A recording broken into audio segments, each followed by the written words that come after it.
So கால் முட்டி அடிபட்டுருக்குன்னு தெரிஞ்சும் நான் காம்படிஷனில் கலந்துட்டு ஒரு பெரிய மிஸ்டேக் பண்ணேன். பட் அதுலேருந்து நான் ஒரு லெசனையும் கற்றுக்கிட்டேன். ஸோ 2 மாதம் முன்னாடி கபடி விளாண்டு கால் இன்ஜுரி ஆயிடுச்சு. இதனால நான் அது ஒரு காரணமாக வச்சு ஜிம்மை ஸ்கிப் பண்ணல. ஏன்னா லோயர் படி தானே போடக்கூடாது, அப்பர் படி போடலாம்னு சொல்லிட்டு ஜிம்முக்கு போயிட்டேன். ஸோ அதுக்கப்புறம் காம்படிஷன்லாம் வந்துச்சு, அதில் பார்ட்டிசிபேஷன் பண்ணேன். நான் ஏன் கால் அடிபட்டுன்னு தெரிஞ்சு பார்ட்டிசிபேஷன் பண்ணேன்னா, இது ஒரு சின்ன அடியாக தான் இருக்கும், 1 or 2 months அதுவே சரியாக போயிடும். ஏன் நானே ஒரு செல்ஃப் கான்ஃபிடன்ஸ் வச்சுக்கிட்டு தான் காம்படிஷனில் பார்ட்டிசிபேஷனே பண்ணேன். ஸோ அப்பயும் கால் அடிபட்டுருக்குன்னு சொல்லிட்டு பாடி பில்டிங் ஏற மென்ஃபிஸில் தான் இருந்தேன்.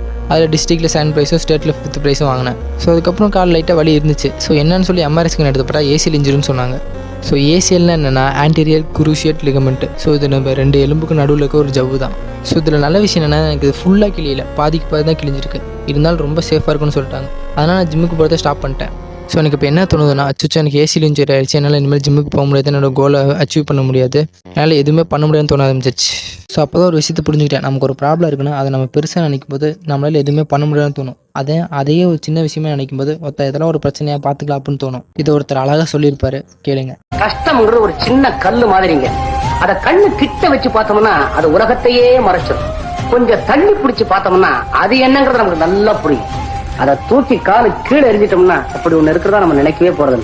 அதுக்குன்னு இன்ஜுரி ஆனாலும் ஜிம்முக்கு போகணும்னு சொல்ல வரல. இன்ஜுரி ஆயிடுச்சு, என்னால் இனிமேல் எதுவுமே பண்ண முடியாதுன்னு நினைக்காம அதை சரி பண்ணிட்டு நான் நினச்ச விஷயத்தை பண்ணுவேன் அப்படிங்கிற மைண்ட் செட்டை கொண்டு வாங்கன்னு தான் சொல்கிறேன். ஸோ நானும் சீக்கிரமாக கம்பேக் கொடுப்பேன், நீங்களும் கொடுப்பீங்கன்னு நம்புகிறேன். So stay fit, stay strong.